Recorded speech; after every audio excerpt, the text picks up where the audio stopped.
Hey guys, it's Andrew from Cardinal Kia. In this video, I'm going to show you how to use your automatic climate control in the 2022 Kia Niro EV.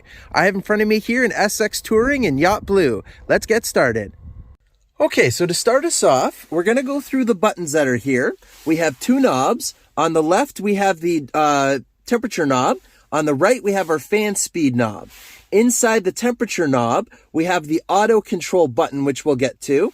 And inside the fan knob, we have the air recirculation button. Inside, we have the dedicated front and rear defroster buttons. Don't forget that when you turn your rear defroster on, that includes your side mirrors. So you have heated side mirrors. It's just linked with the rear defroster. We also have our air conditioning and heat buttons because this is an EV. And then we have the EV menu button here. We can turn the climate control off if you want to. It's off right now. These buttons here are to cycle through where you want the air to come from. And then we have the climate button, which will bring the climate controls up to the full screen. Whereas if we made any minor adjustments as we go, and let's say we're on the radio, there's a little bump out that'll come out the side to let us know what changes we're making. On the left side here, next to the auto knob, we've got the driver only button. And because this is an EV, you can have just the driver fan going just to help conserve energy and not use as much or lose any range, sorry.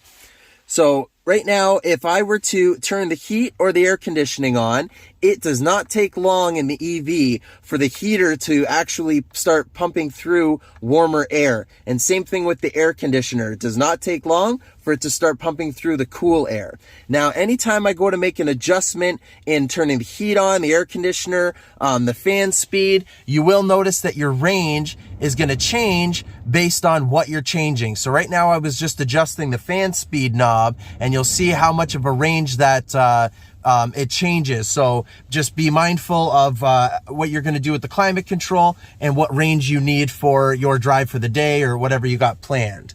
When we turn the auto control on, what that will do is adjust the fan speed as it needs to, up to the highest setting if it has to get the cabin to reach the temperature that we've told it to. So I can adjust the temperature here, and it changes on the screen, and it's going to constantly adjust based on what the cabin temperature is. Then if I were to adjust the fan speed myself, it turns that auto mode off. And again, if you don't want any of this running, even any airflow, you can go ahead and turn it off, and that maximizes the range. And that's how you do it.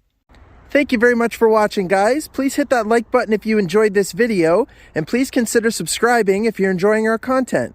And please go ahead and give us a follow on Twitter, Facebook, and Instagram. All of the links are in the description below. Thanks, guys.